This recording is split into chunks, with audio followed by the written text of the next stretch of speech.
또 이렇게 아침 기도의 한 주 시작합니다. 한 주 동안에도 큰 은혜가 넘치길 바랍니다. 아멘. 지난 주일에 우리는 차별하는 세상에 나타나는 하나님의 의, 그 복음에 대해서 함께 살펴보았습니다. 로마 교회 안에 배경이 다른 두 부류가 있었죠. 유대인과 헬라인, 그들이 있었는데 그들 사이에 차별이 있었습니다. 여기에서 차이와 차별을 잠깐 한번 생각해 보면 좋을 것 같습니다. 남성과 여성, 그리고 부자와 가난한 자, 정치적 입장에 따라서 좌파와 우파, 그 사이에는 차이가 있죠. 여러분, 모든 차이가 죄일까요? 그것은 아닐 것이다라고 생각합니다.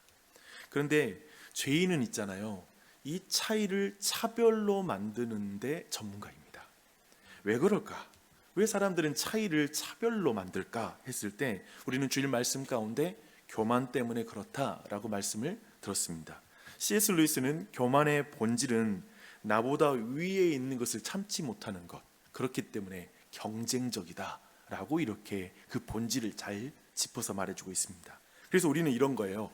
내 입장, 내 생각, 내 삶이, 내 행동이 그 사람의 그것들보다 더 옳다, 도덕적으로도 옳고 영적으로 더 옳다라고 이렇게 말하기 시작하는 것이죠. 혹은 나만 옳고 너는 틀리다 라고 데까지 가기도 합니다. 그렇게 말함으로 말미암아 우리는 차이를 차별로 만드는 그런 것들을 우리는 삶 가운데 경험하게 됩니다. 근데 이런 차별의 토대가 무엇일까? 그 기반이 뭘까 했을 때 사실 잘 보면 행위입니다. 행위를 기반으로 이런 차별이 일어난다는 걸 볼 수 있게 됩니다.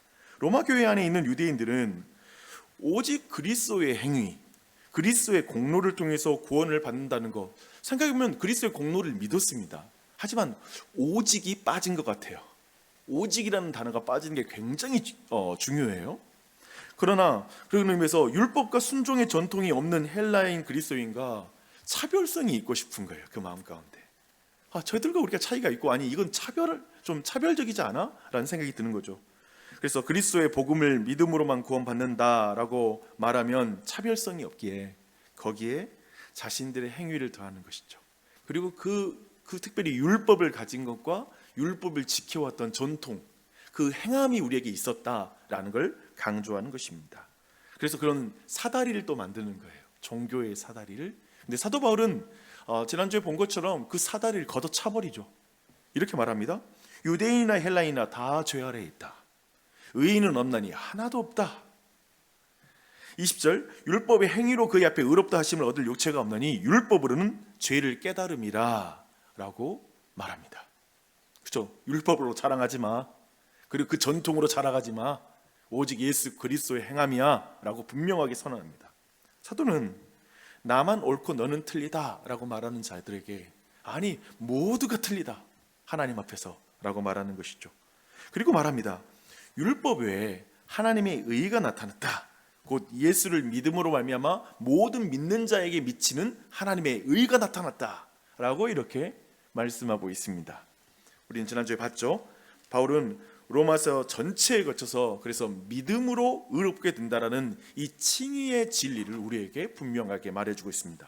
바울은 이 진리에 대한 두 가지 주요한 반대가 있다는 걸 이제 예상하고 있습니다. 이제 로마서를 보면 첫 번째는 이거예요. 믿음으로만 의롭게 되는 사람들이 그렇다면 부도덕한 삶을 살게 될 거 아닙니까?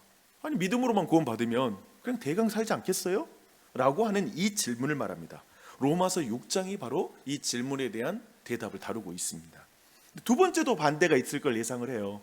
그건 뭐냐면 그것은 하나님의 율법에 관한 질문이 있을 거라는 걸 예상하고 있습니다. 의가 율법에 대한 순종이 아니라 믿음으로 온다면 그러면 율법 쓸모없는 거 아니에요? 율법 그냥 갖다 버려야지.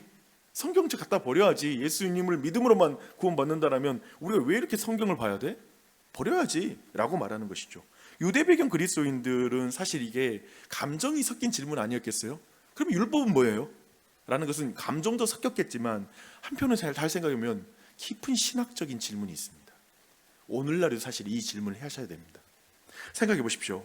복음은 더 이상 죄 아래 율법 아래 있지 않다라는 메시지라는 걸 말해요. 그러니 율법을 어떻게 대해야 하는지가 심각한 질문인 거예요. 신학적인 질문이라는 거예요. 그래서 7장 1절부터 6절이 바로 그 말을 다루고 있습니다. 사도는 말합니다. 너희 유대인들은 나면서부터 율법과 결혼했다.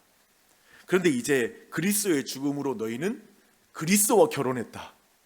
쉽게 말하면 율법에서는 노임받았어 라고 이렇게 말을 하고 있거든요. 사도는 이렇게 말을 하면서 유대인들의 반응을 분명히 예상하고 있는 거죠. 그래서 최대한 직역을 한 번역을 제가 읽어드릴게요. 7절입니다. 이렇게 시작하는 거예요. 그러면 우리가 무엇을 말하리요? 율법이 죄인가? 결코 그럴 수 없느니라. 그렇잖아요. 앞에 율법과 이제 이혼이 이제 거기는 죽었으니까 이제 새로운 어떤 결혼 관계가 시작됐다고 말하니까 마치 부정적으로 느껴지니까 율법이 죄야? 아니야, 그럴 수 없느니라라고 이렇게 말하는 거죠. 율법이 악하지 않다는 걸 분명히 밝힙니다. 그래서 이제 사도가 오늘 말씀에서 우리가 읽었던 말씀에서 사도는 율법의 세 가지의 중요한 유용한 용도에 대해서 말하고 있습니다. 그 첫 번째가 7절에서 8절입니다. 제가 준비한 직역 읽을게요. 그러면 우리가 무엇을 말하랴? 율법이 죄인가? 그럴 수 없느니라. 다만 내가 율법으로 말미암지 않고는 죄를 알지 못하나니 곧 탐내지 말라 하지 아니하였다면 내가 탐욕을 알지 못하였으리라. 그러나 죄가 계명을 계기로 삼아 내 안에서 온갖 탐욕을 생산하였나니 율법이 없으면 죄는 죽어있기 때문이라 라고 말합니다. 보십시오. 율법은 죄를 드러낸다고 말하고 있습니다. 그렇죠. 율법은 마치 거울과 같아요. 깔뱅은 이것을 거울과 같은 율법을 이렇게 비유를 쓰고 있습니다. 그래서 우리는 성경에 나오는 말씀에 우리 자신을 비출 때 자기의 죄가 드러난 경험 있으시잖아요. 딱 나의 죄가 딱 깨달아지는 거죠. 햇살이 방 안에 먼지를 만드는 건 아니지만 방 안에 떠다니는 먼지를 확연하게 드러내 주잖아요. 그래서 그 말씀의 빛이라고 말하기도 하죠. 그 빛을 우리는 말씀을 읽을 때 그 빛이 우리에게 비치는 것입니다. 우리가 예배 드릴 때 그 하나님 앞에 회개의 시간이 있잖아요. 근데 원래 전통적으로 기독교 전통의 예배에서는 그 회개를 하기 전에 십계명 전체를 읽고 나서 회개의 시간을 갖습니다. 그러니까 빛이 비쳐야지 자신의 죄에 대해서 나누지. 그러니까 우리는 그냥 바로 회개하자 그러면 지난주에 내가 무슨 죄 지었지? 생각하느라고 시간 대부분 보낼 수 있잖아요. 그게 아니라 원래는 앞에 십계명을 읽어줘요. 생각해보면 그것은 우리에게 비춰주는 거죠. 거울이죠. 그런데 이 기능이 지금 율법에는 이 선한 기능이 있는 거예요. 내가 질병을 알아야 고쳐줄 수 있으니까 그 질병을 먼저 드러내주는 시간을 갖는 것이죠. 그런데 8절을 보면 여러분 굉장히 이해하기 힘든 말씀이 나와요. 좀 더 한 걸음 더 나아가서 죄의 세력이 계명을 계기로 탐욕을 생산했다고 주장합니다. 그리고 주의하십시오. 여기서 율법이 탐욕을 생산하고 죽은 죄를 살린다라고 말하는 게 아니에요. 지금 여기서 정확히 봐요. 죄의 세력이 율법을 오용해서 우리 안에 욕망을 일으키고 죄를 짓게 만든다라고 이렇게 말하고 있습니다. 한번 생각해 보면 마귀는 그 아담을 유혹할 때, 하와를 유혹할 때 말씀을 통해 가져와서, 그러니까 말씀을 생각나게 하잖아요. 잘 생각해 보십시오. 말씀을, 하나님의 율법을 먼저 생각나게 한 다음에 그게 먼저 욕망을 일으키죠. 하나님처럼 되고 싶어하는 욕망을 일으키고 나서, 그리고 나서 죄를 짓게 한다는 거예요. 그렇죠?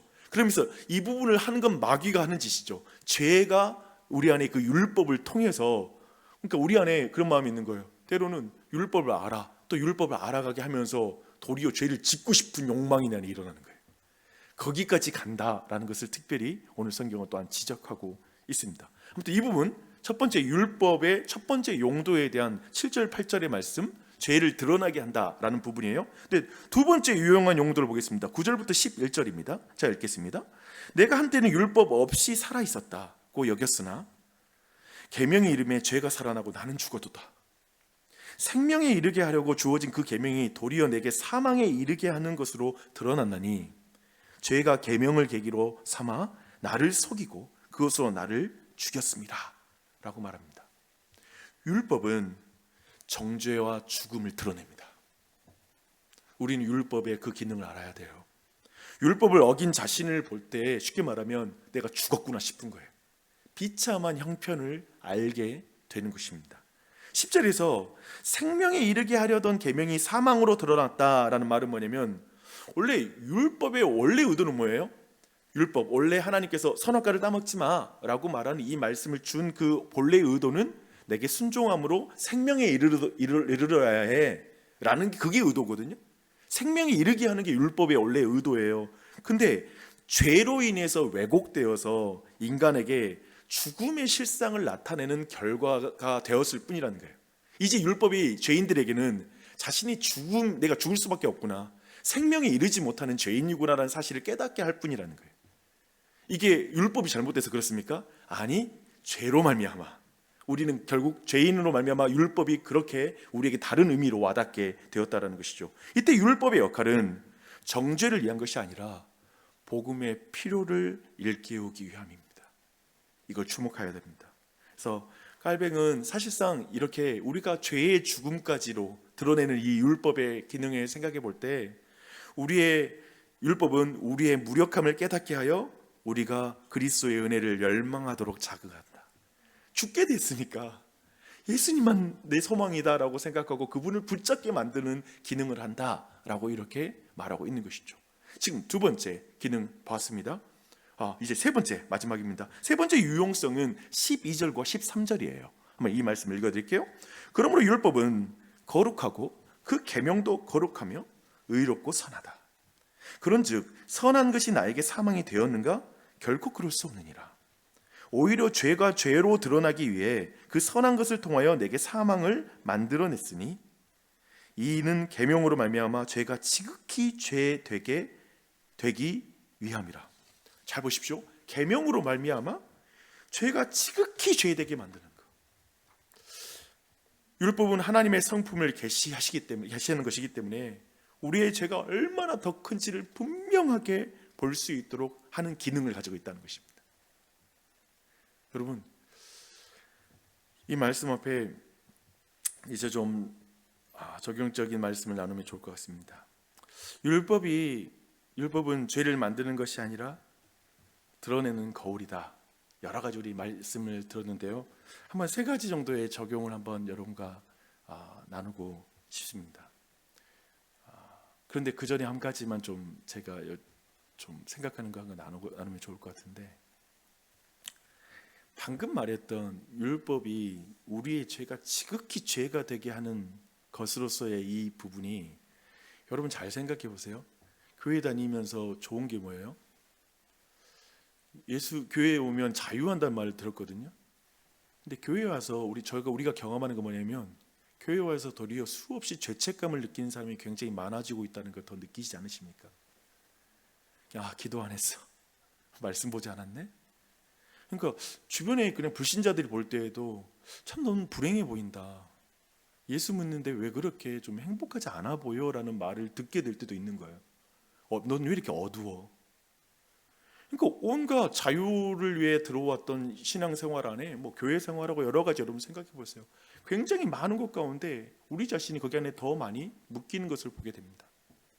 근데 예를 들면 그 지점 했을 때 마치 교회에 와서 죄책감이 더 많아지는 거지. 성경을 보자고 성경을 봤는데 성경 보고 나서 이제 더 많이 알면 알수록 더 묶이는 게 많아 라는 이 경험을 할 수밖에 없는데, 이 부분에 대한 근본적인 해결의 부분을 오늘 말씀이 말하고 있는 거예요.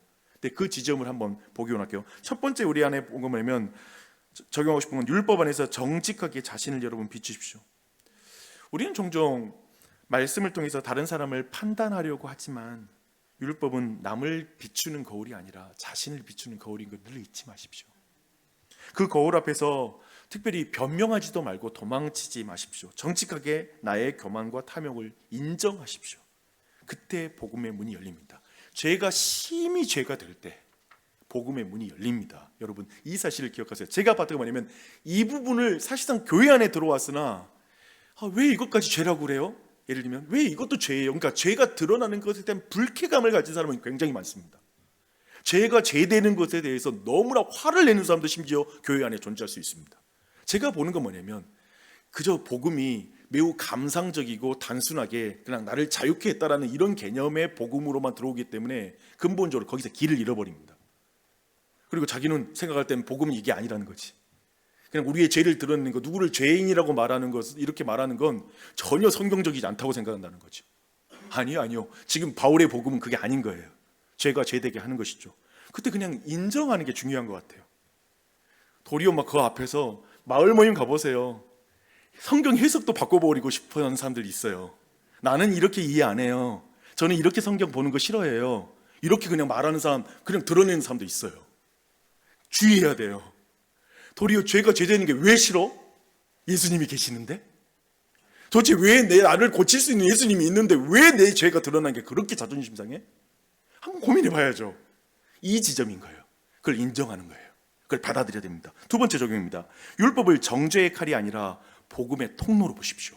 그렇기 때문에 이것이 있다는 거예요. 우리에게 율법은 본래 선합니다. 그것은 하나님의 성품을 드러내는 도구로서 우리로 하여금 죄가 지극히 죄되게 보게 하는 유일한 길이 율법입니다. 그러나 그것을 통해서 문제는 뭐냐면 죄는 그리스도를 피하게 하는 경향이잖아요. 근데 여러분, 그런 의미에서 우리는 이 죄된 그 모습을 가지고 은혜를 받은 자는 그거 가지고 예수님께 다가가는 것이죠. 그분께 나아가는 것이죠. 여러분, 그런 의미에서 율법을 들고 자신을 정죄하거나 남을 정죄하지 말고 그 말씀을 통해 복음의 필요를 더욱 느끼면서 예수님께 달려가십시오. 그것입니다. 그것만이 기독교인으로서 여러분이 교회를 다니면서 자유를 맛볼 수 있는 유일한 길이에요. 예수님께 달려가셔야 돼요. 우리는 죄에 더 민감하게 됩니다. 세상 사람은 죄에 둔감한 거예요. 그렇기 때문에 우리는 죄책감이라는 그 감정이 자칫 나를 죽이는 것으로 갈 수밖에 없는 구조 속에 있어요. 예수밖에 없습니다. 그분께 달려가십시오. 그 두 번째 적용. 그리고 세 번째 적용입니다. 율법의 빛 아래에서 복음의 은혜를 날마다 새롭게 누리십시오. 율법은 우리에게 생명을 주지 못해요. 우리가 죄인이라서. 그걸 지켜서 생명을 얻을 수는 없어요. 그러나 그 빛은 생명의 길로 반드시 인도합니다. 예수님께로 우리를 인도합니다. 그리스도께서 율법의 요구를 완성하셨기에 이제 우리는 율법의 정죄 아래에 있지 아니하고 그 율법이 가리키는 의로우신 예수님 안에서 자유한 그 삶을 사는 것입니다. 이 예수님을 바라보십시오. 율법은 나를 그래서 죽이지만 복음은 나를 살립니다. 율법은 나를 그리스도께 데려가고 복음은 나를 그리스도 안에 머물게 합니다. 지금 이 사실을 기억하십시오. 그래서 이 은혜 안에 여러분 이 한날도 사셨으면 좋겠습니다. 자유한 정말 그리스도 안에 거하는 이 한날이 되시길 바랍니다. 특별히 여러분 계속해서 질병을 가진 교우들 위해서 기도해 주시고, 그리고 또한 이제 고3 수험생들이 있습니다. 또 수험생들 잘 준비하는 또 이 기간 건강 지켜주시고 컨디션을 붙잡아 달라고 하는 기도들도 계속 드려주시기를 부탁드립니다. 함께 기도하겠습니다.